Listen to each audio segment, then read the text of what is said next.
I'm Rick Collins, and this is Off the Bench. More NFL news, and it's not good. 2017 seems to be the year of the injury, and this last weekend was more of the same, but it's not quite with the numbers, it's with the significance. Yeah, and we still look at the numbers. It's incredible, but obviously the Aaron Rodgers injury is huge, not just for the Packers, but for the NFL. Huge.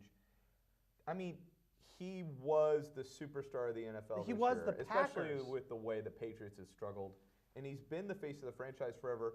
He's out for the season, it looks like, unless they get to the deep into the playoffs. We've got to see if it's either a fracture or if it's a complete break. If it's a complete break, he's out for the season. If it's a fracture, he might be back in 6 to 8 weeks. But at that point, the Green Bay season is done. Hundley is not the quarterback that Rodgers is. Though clearly. You did make some comments yesterday that he looked like it the way he moved. It looks like he's been just copying Aaron Rodgers. He's like, well, Aaron Rodgers is really good. So let me see.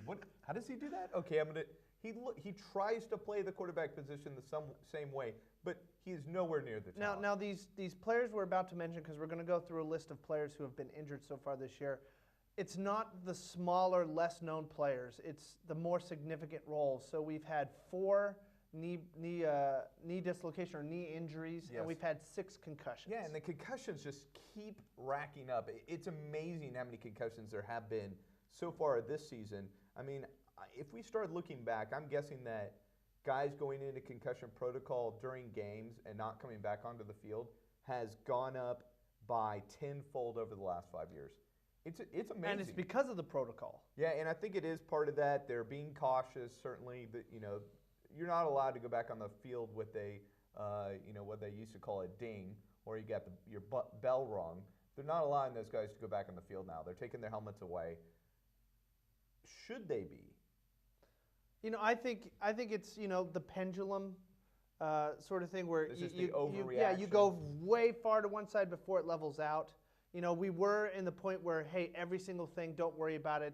It's just like you said, your bell got Unless wrong. the guy can't stand up straight on the field, don't take him off. Yeah, and now it has swung so far to the other side that if someone gives you a flick on the head and you're a little woozy, they're out for the game. So I think it's going to probably take another 2, 3, 4 seasons to really level themselves out. They're going to figure out a little bit more about what concussions really are, which ones are dangerous, which ones aren't. Obviously, we all know that dangerous concussion when we see it where the guy locks up or can't stand up or when he stands up, he falls down. Those are obvious, but it's the smaller ones because what they have noticed so far with these concussions is offensive and defensive linemen are the ones who suffer the worst. This is years later what we're talking about. Years after they've retired, that those guys are the ones that are suffering. It's not the ones that get the massive longer-term issues. It's because offensive, defensive linemen have continual small concussions, ones that you don't notice. Right. It's just the continuous smashing where the big ones are more obvious, but you don't see the long-term ramifications because those guys know what's happening. Yeah. And they usually either retire or they take precautions when they're going forward into their careers. Then, along those concussion lines, the guy who tackled. Yeah, Rodgers. Rodgers got a concussion. I mean, why not? I mean, if you tackle a Packer, you're going to get a concussion. Bulaga also got a concussion during that game. Golden Tate, wide receiver. That's a big deal for the Lions because he has been Stafford's, safety blanket. He is the same that Tom Brady's Julian Edelman. This is Matt Stafford's Julian Edelman in Golden Tate, who came from Seattle, but man, he has really proven himself valuable as a possession receiver since Megatron left. Well, let's go back to the Packers real quick. They lost both of their tackles again. Again, at the same time, again. Hamstring injury again for Bakatari, another concussion for Bulaga, and then they lost their offensive guard. That offensive line falling apart along with the fact that Rodgers is now out. So was that a planned injury, you think? Rodgers like, I'm out. I'm going to get killed. Let me take a few weeks off. Just put Hundley in there and just let him take the punishment. But it just continues along. I mean, let's go over the list here because it's something we can't memorize. Well, Sam Bradford, right? That's the other big injury. Is everybody thought Sam Bradford was same back, thing? Couldn't even last a half. Then you've got Golden Tate, you've got Bulaga, you got, like you said, Lane Taylor, you've got Jameis Winston. Yeah.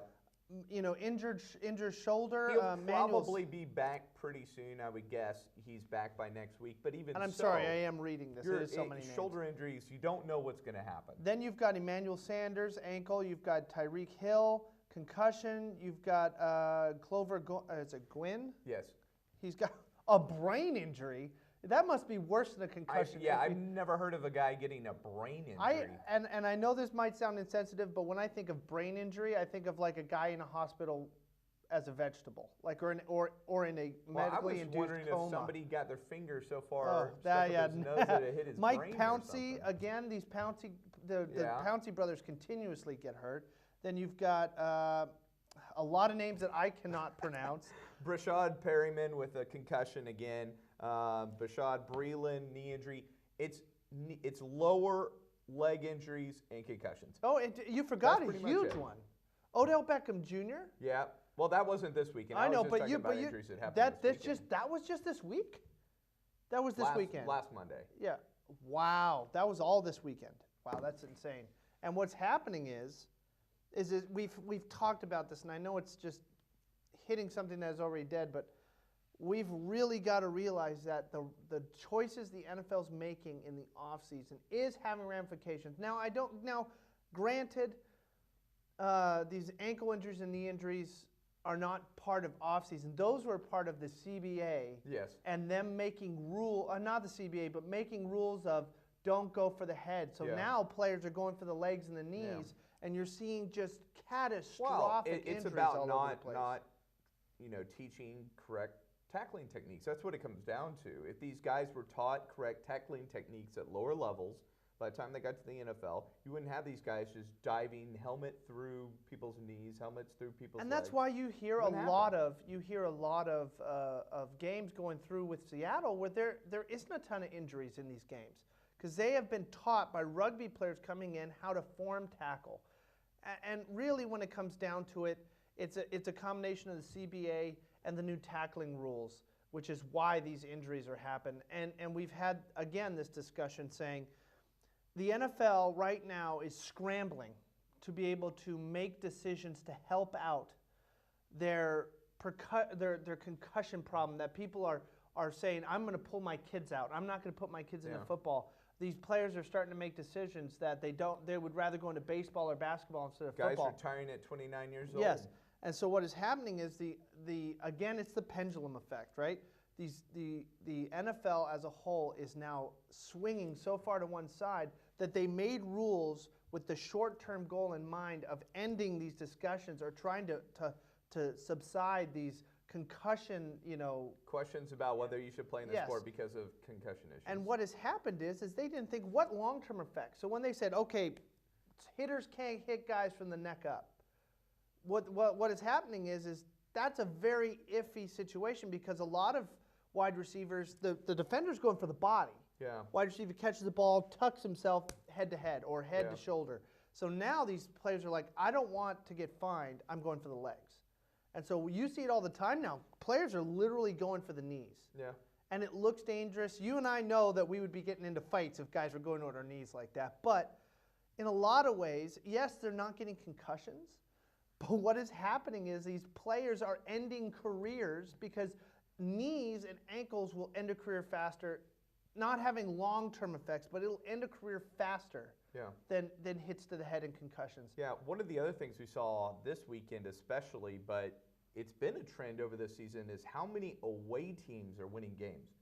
It's incredible. Home field advantage has not really meant anything so far this year. We saw quite a bit of that this weekend. One of the games, though, that was the biggest surprise this weekend was the New Orleans Saints putting up 52 against the Lions. I thought the Lions, this was the game. They were going to walk over. They would be at the top of the division after this weekend. Guess who is now? Vikings. Not so good. And the Vikings with no running back and a backup running back. Backup quarterback. They're both backups. Cook's out too. Yeah. They've got their backup running back, backup quarterback, and they're at the top of the division. Who'd have thunk it? Now, coming up next, we will be talking Monday Night Football. We're so excited to invite you to our Stacy Furniture Anniversary Sale. Save today on Stacy's outstanding selection, up to 50% off select items throughout the store. Now's the time to buy that new bedroom, living room, or dining room suit. You can't beat these prices anywhere. Name brands like Bernhard, Hooker, Universal, and Sherrill, all on sale today. It's Stacy's Anniversary Sale only happens once a year. Shop Stacy's today or visit us online at stacyfurniture.com. Remember, when you're shopping at Stacy's, you're shopping with family. So, Monday Night Football preview. Before we get into that, Jim, I really want to go over a little bit more from yesterday. One of the things that we've got to keep our eye on is Tony Romo in the booth. And we watched the game. He was okay. Repeated himself Certainly a lot. concerns about repeating himself. I don't know if it's just because he gets bored. He can't, listen to Nance for a very long period of time. One of the concerns I had certainly was when he said, okay, now watch this play. Watch him go up and block this linebacker in the hole. And the running back goes out into a pass pattern, and he goes, that wasn't what happened at all. He was just totally wrong about the play. It seemed like maybe he wasn't completely focused on the game, and part of that could be that he's thinking about what team should I come back to play. And there's certainly a big hole now on a certain team that a lot of people were thinking, maybe Tony Romo should go play for the Green Bay Packers. They do have a good receiving core, and it's what Tony's used to. No running game and a good receiving core. But I don't think Tony wants to go there with the offensive line in the state that it's in. Tony's already frail. He doesn't need to be getting hits. And going to the offensive line shamble that is the Green Bay Packers, that's all he would be. He would just get hit after hit after hit. And the real question is he's not in shape, so he's not going to be able to scramble like he's normally used to scrambling. So I don't see it happening. I mean, the place I would more go to is a Tampa Bay or some place like that where you have some protection, you have a running game to hand the ball off to. Well, maybe the Colts would be looking for somebody because Brissett has not been good this year. And the Colts have? No, but at least he would have a team that could, play around. I wouldn't touch the Colts with a 10-foot pole. Right I would not do it. That offensive line of the Packers is a nightmare. Tonight, Colts and Titans. Speaking of the Colts, their offense can't get going, and it's Brissett. I mean, I'm sorry, the guy played well in New England, but how many New England Patriots quarterbacks have gone and played somewhere else and not been the same quarterback that they were at the Patriots? And we've all been preaching, and the question has always been asked, player or system? Patriots have continuously showed that the system can overcome talent of the quarterback. Because like you said, there have been multiple quarterbacks that everybody touted coming out of New England during the Tom Brady era, where they were like, oh, they're getting rid of him? I'll give you a first-round draft pick for that. The guy comes over and can't even complete 60% of his passes, and all he does is throw picks. Because it is a system-driven. I mean, one of the most shocking things I've ever heard in the NFL, and you think you'd hear all of it, is that Tom Brady sat down in an interview and they were talking about how do you respond to certain things happening like Julian Edelman falling out because he got injured.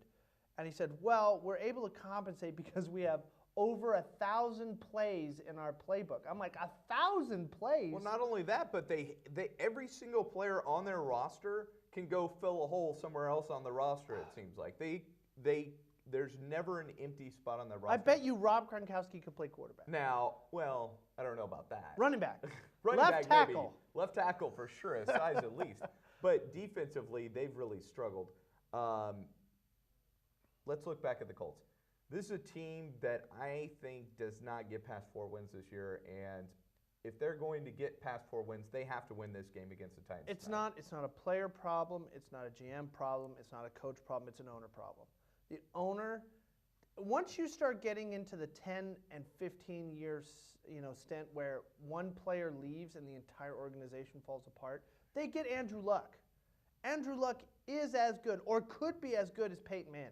He's got the skills, but he doesn't have anybody around him to support his, Peyton Manning had 2 Hall of Famers, or at least 1 Hall of Famer in Marvin Harrison, and he had Wayne. Reggie Wayne, T.Y. Hilton. Yeah, he had guys that could really stretch the field, and in a lot of ways play the same way the early 2000 Rams did, the greatest show on turf. He sort of was Turf 2.0 up in Indianapolis. So what ends up happening is now that this team has no identity, They're trying to run the ball with Frank Gore, but he's, like 33 or 34 years old, something ridiculous.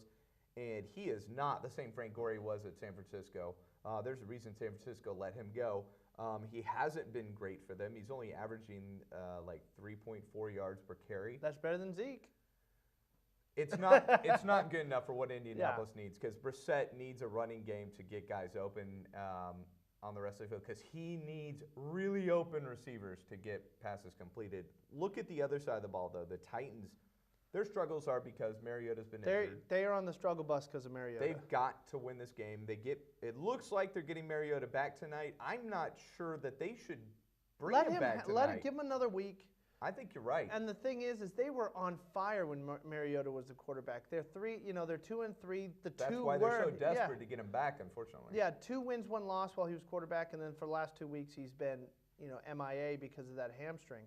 But he really needs to come back. This team is not the same without him. I think, in all fairness, he is the type of dual threat quarterback the NFL needs. Not a Colin Kaepernick, not a lot of these other players who are run first, pass second. He is more of a no one's open. He'll go through the entire line of progression, and what happens is if no one's open, then he'll run. Yeah, and their offensive line has been pretty good so far this year, and given him that time to do all his checkdowns. And Eric Decker has been a big help. And the running game in the last 1.5 years has been awesome. DeMarco Murray and Henry. Yeah. Oh, 2 pounders. And really they have decided they were going to be a power football team right off the bat. And a lot of people get enamored by these really quick scat backs that can make a juke and go 90 yards. The question is, if they don't get that tiny hole, they're not getting through the line. And I think the Titans have decided they're going to go along the line of a Alabama-style running, Alabama-style offense where it's pound it, pound it, pound it. Yeah. And if you take the running backs away and you take the receivers away, the running back can run on his own, and he's fast enough to be able to get 100 yards a game if he needs to. The running back? No, the quarterback. Quarterback. He's basically a running back.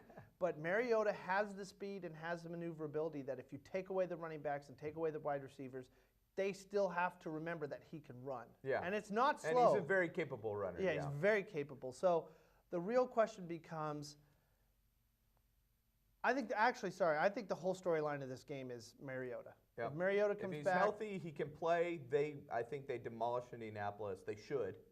If he doesn't come back, or even worse, if he comes back and he either re-injures himself or is not 100%, and he throws some bad passes because, hamstring injury, if he can't play and throw, some of those passes might be offline. He might get some interceptions. Indianapolis could win it on defense. I'll put it this way. I'd give it a quarter. If you're someone watching on TV, I'd give it a quarter. If the first quarter Mariota either gets hurt or isn't doing very well, he's struggling, it's not worth watching the rest of the game. Yeah, it really isn't. And I know sometimes Castle's a decent quarterback, but he hasn't been good the last week. Oh no. And so I don't know. Some of these games you just have to give up on. It's not worth a Monday night. Even though it's in division? Yes, even though it's in division, because what is happening is you have struggled enough. The weekend is over, and you're the one looking at the poster with the little kitty holding onto the branch saying, hang in there. So you've just got to get through your Monday, and watching a struggle of a football game. And honestly, this should have been the Thursday night game, and the Thursday night game should be this Monday night game. Yeah, because what happens is Thursday game was awesome. Because on Thursdays, if the game's horrible, the next day is Friday, which means it's TGIF, Exactly. Thank goodness it's Friday, and then the weekend comes. Where on Monday, you're just setting the tone for the rest of the week.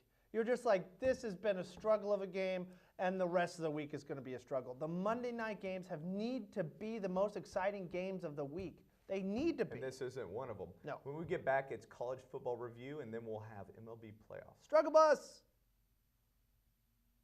Marie, you have prediabetes. Prediabetes? I don't have time to eat right or exercise. I'm a busy mom. Oh, you're a busy mom. Yeah.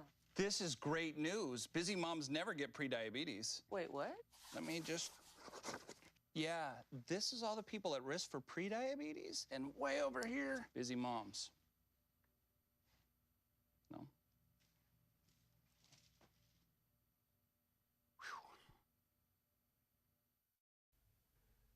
college football review.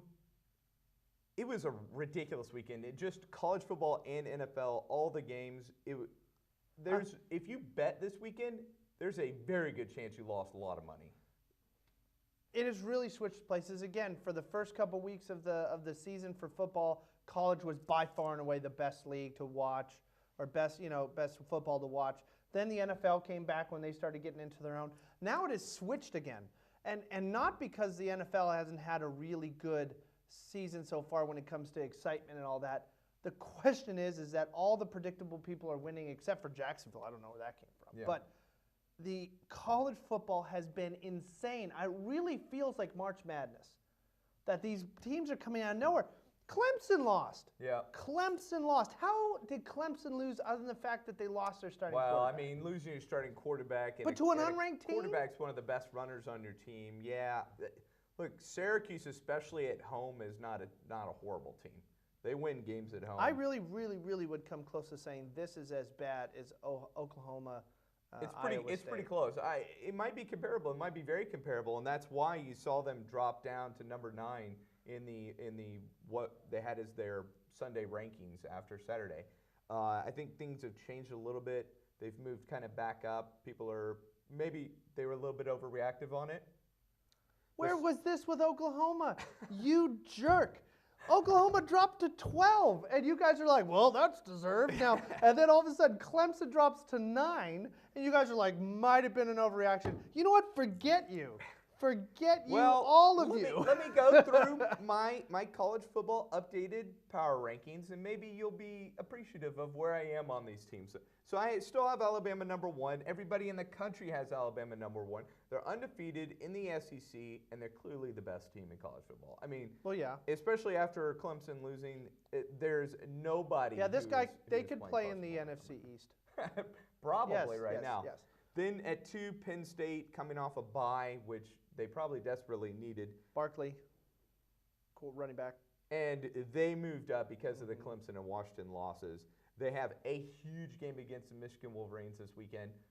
I think they win that game, they set themselves up to get into the college football playoff. Okay, I'm not disagreeing with that. Georgia, after a big win against again, your Mizzou, brother must be thrilled. Very thrilled. They'll benefit from a bye week. Look, Georgia doesn't have the hardest schedule in the world. No. They're probably going to win most of their games going Probably. out. Yes. The challenge for them is, can they beat Alabama? No, and that's going to be the problem for them getting into the college football I'll take playoffs. it back. If they can stop the run, which is like saying, can you stop the tide? Can you stop the run? Well, that was a play on words, roll tide. So can you stop the tide? I think they have a chance because Hurt is not going to win the game on his own. No. So if they have a good enough front seven to be able to stop the run, then they have a chance. And they've got to also control the clock with Chubb running the ball on offense. And they're not going to run it on Alabama. They've got to be able to throw it. And they have a decent quarterback. This guy has looked more like Matthew Stafford than a lot of quarterbacks. Well, then a lot of the guys they've brought in recently who they said were going to be the next Matthew Stafford have not been. This guy's got a bit of an arm on him. And let me guess, TCU's in there, right? Don't have TCU yet. Wisconsin. Whoa! Now, spoiler alert. Spoiler alert. Okay, so TCU would be in here except for the fact that they're in the Big 12, and right now the Big 12 has not looked that great. They have 3 ranked teams. Yeah, but all of them. Oklahoma's dropped. Oklahoma State has dropped. But they're all in the top 15. And the Texas is They have the terrible. most teams in the top 15. Baylor is horrible. Okay. You could say got the a same lot for of Alabama. horrible teams. You could say the same for Alabama. Their whole entire division is horrible. Well, LSU just won. I think there are some better teams in there than there are in the Big 12. I know people down on the Big 12, but the Big 12 has 3 teams in the top 15. Undeservedly. Okay. Okay. Number 5, Clemson. I think Clemson is still a better team than TCU, but it's very close. I have 6. I have TCU. They're undefeated. They're going into Kansas. They're still going to be undefeated. But for me, it's the fact that the Big 12 is not as good as they need to be for TCU to be. I thought you said I was going to be happy with this power ranking. You didn't mention OU. Did I not say surprise? I thought I meant surprise, not happy. Surprise, not happy. Miami, big win against Syracuse. You have Miami over Oklahoma? No, I'm out. I'm out of this. I'm out. Oklahoma at 8. Winning the Red River rivalry was huge for them, but they have 2 gigantic games coming up. That's going to determine their season. It's okay. So if they win the next Back-to-back, two, Oklahoma State and TCU. see, I really see it as this way. I think these teams. As much as I am an Oklahoma homer, and everybody Like, is you always wear hearing the me, yes, shirt I wear twice the a week. shirt. It's It to might make as well us. have a big white OU on I it. would if it had one, but as much I do understand the limitations of my team, and the problem is Defense? that defense. Yes, I mean it's like the other side is not even there. Yeah. But a lot of makes these Baker teams. Mayfield But look the thing amazing, is, too. though, is you start looking at a lot of these teams like a Clemson and an Wisconsin. Alabama and Wisconsin's a Oh, pretty some of the better balanced teams, team, okay, but yeah. they're so defense heavy that their Yeah. offenses are suspect. They don't have to throw the ball very They often. can run the ball and just run the clock out. Yeah. Because their defense is so stifling. So really what it does is you start having the timeless argument of which is better, offense or defense. But they always say defense wins championships, but offense gets you to the playoffs. So which is it?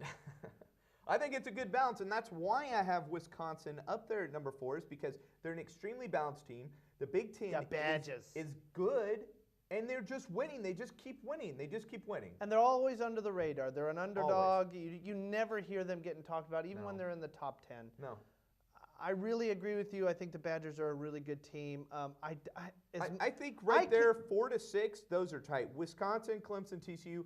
I could see you picking any kind of way with I those. would look at it this way. I think we've had this conversation with one of our interviewees in the past from TCU. I think we have to really appreciate what TCU is doing. They don't even have 10,000 people in their school, and they're possibly in the playoff or right on the cusp of the playoff. That is unbelievable. Oklahoma has 45,000. Texas has 50,000. Most of these schools have 30,000 plus, Yeah. and these programs have high visibility. TCU, I think Gary Patterson is the Bill Belichick of college football. Yeah.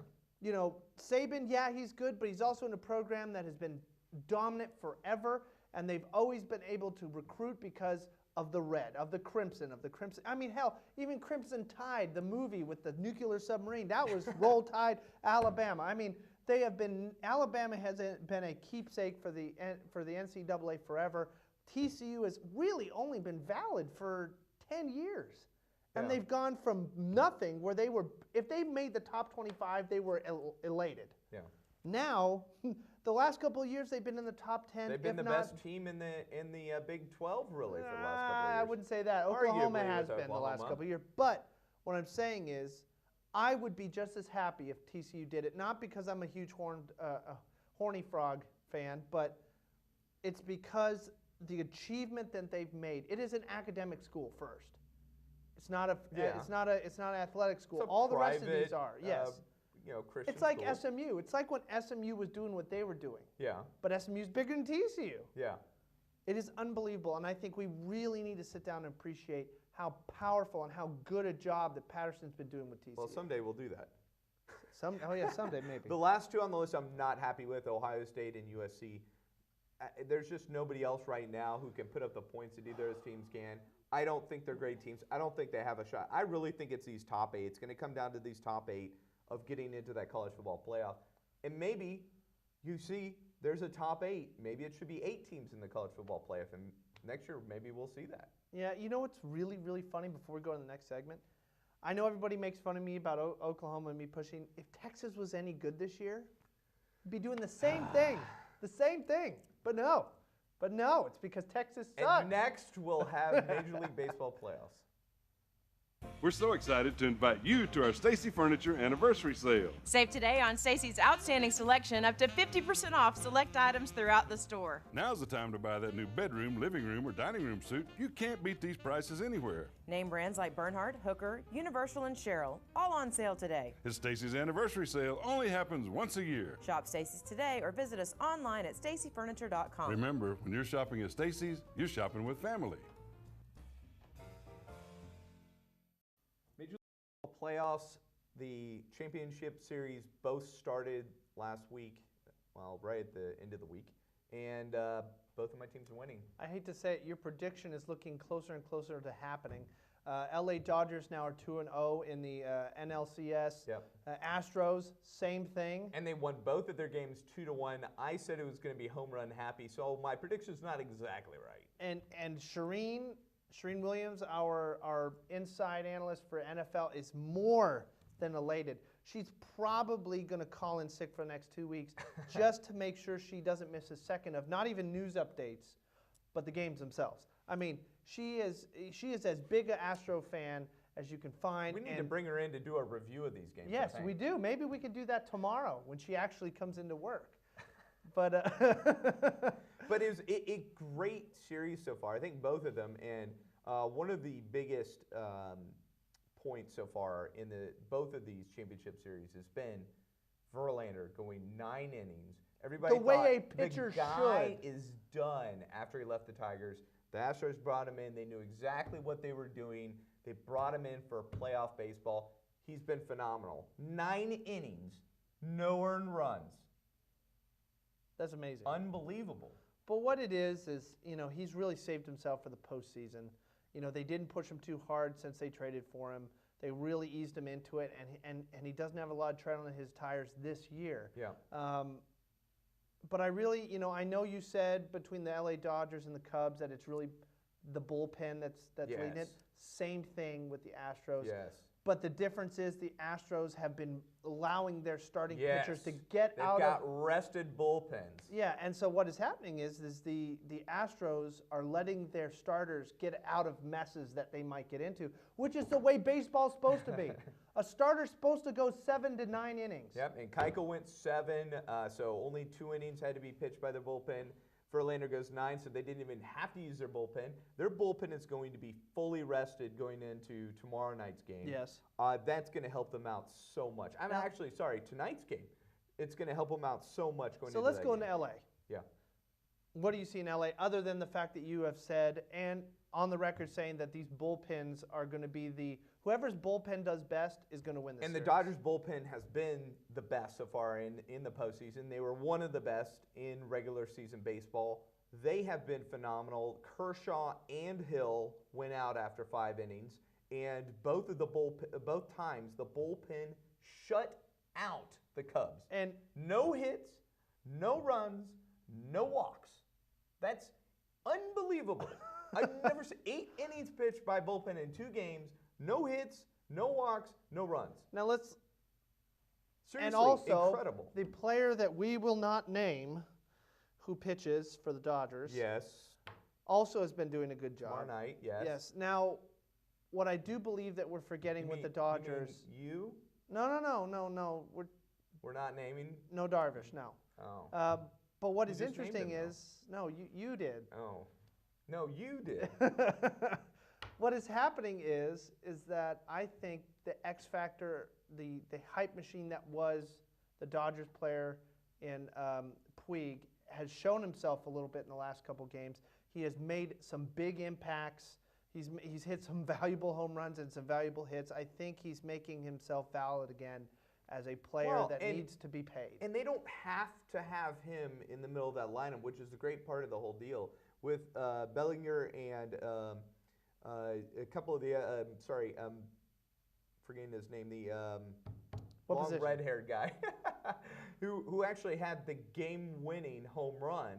Which hasn't happened. Walk-off home run in the 9th inning. It's been 20-something years since that happened. 25 years since the anniversary of that last walk-off home run for the Dodgers. Oh, with Kirk Gibson. Yes. Yeah, and I mean, just an unbelievable moment for the Dodgers, and to get that win, and now you give it to a guy who was a #1 pitcher for a local team. And they're returning to Wrigley Field.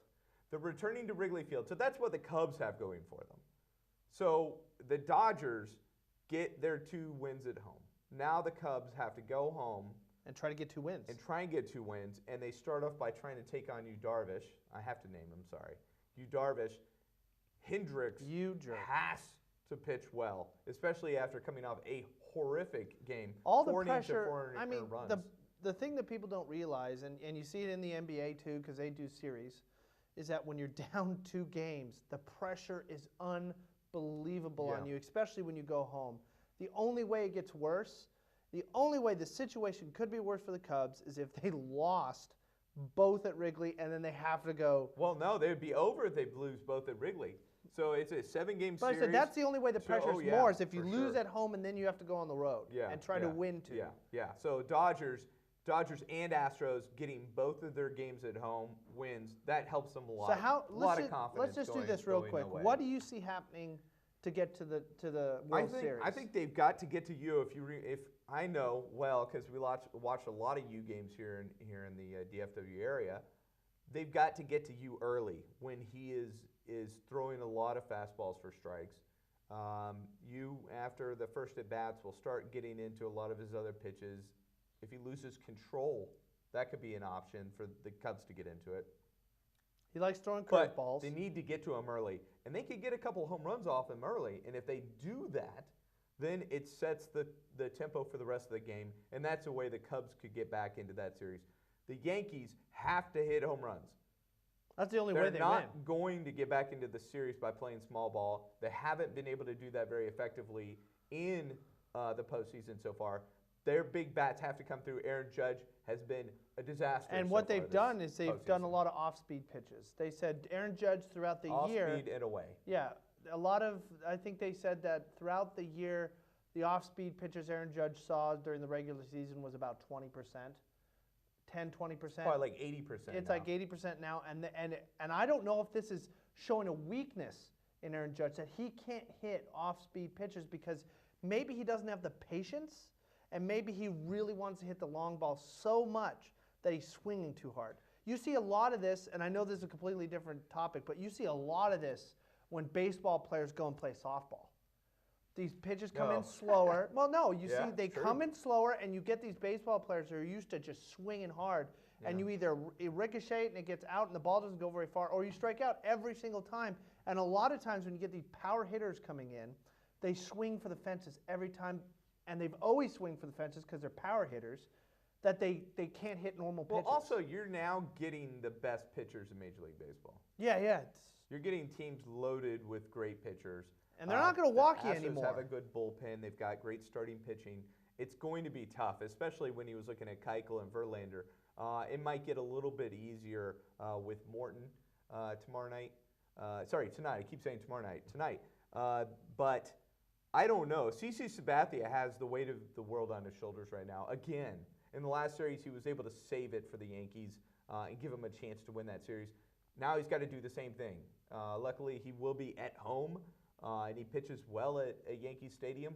But it's going to come down to him. Can he get 6 innings with 1 earned run or less? That's what they need. I think you have a valid point, which no one's really talking about, is that these big-time hitters like Judge have been facing not the best competition all year round. Yeah. And a lot of times these pitchers fear him. Yeah. That's why they walk him. Yeah. These pitchers now do not fear anybody. Yeah. They are Especially the Astros top. They are the pitchers. top. They're in some ways divas. They're cocky. They think they can strike anybody out at any time. Look at you, Darvish. Look at Hamels. Look at not Hamels, but look at Verlander. Look at Kershaw. all the Kershaw. The thing is when you go up against pitchers who are just as intimidating as you, and CC Sabathia is a big man. Yeah. He's not small. And not only physically imposing, but he used to have a big arm. He's now a little bit more strategic with his pitches, but they're not scared of him. Yeah, and And that so when could you're be where not the scared of Astros them- could get some home runs going tonight. I wouldn't be surprised to see 2 or 3 home runs tonight. Hey, Sabathia has got to pitch like he did when he was 26, not 36, for them to win this. God, I to win can't this believe game. he's been around. It feels like yesterday he was the scariest pitcher in the world because he was what 6'7". He's 200 looking his age certainly Yeah. now. It's going to be tough for the Yankees to get back in that series. I think with Houston's pitching, their bullpen is rested. Man, it's going to be really tough. I think the Cubs have a shot of getting back into the series with the Dodgers, but it's going to take them getting to you and getting into the Dodgers bullpen. Getting to you? More and more. They've got to force the Dodgers to get their bullpen out there as many innings as possible. As dominant as they've been, a bullpen will get tired if you keep bringing them out every night. Yes. They cannot have their starters, the Dodgers, go 5 innings and expect their bullpen to Don't come get out me and shut wrong. them out every On game. Friday, I do believe that one of these teams had 12, or one of these games had 12 pitchers. Yeah. 12. Yeah. You cannot do that. It needs to be 2 pitchers for as long as their arms can stay on their body, and then you bring in the relievers. But later this week, NBA regular season starts tomorrow. Oh, yeah, we're going to have a nice preview So we tomorrow. have Dwayne Price coming in to talk NBA. We also have Matt Wixon coming in to talk FISD football, and even more coming up this week. See you tomorrow.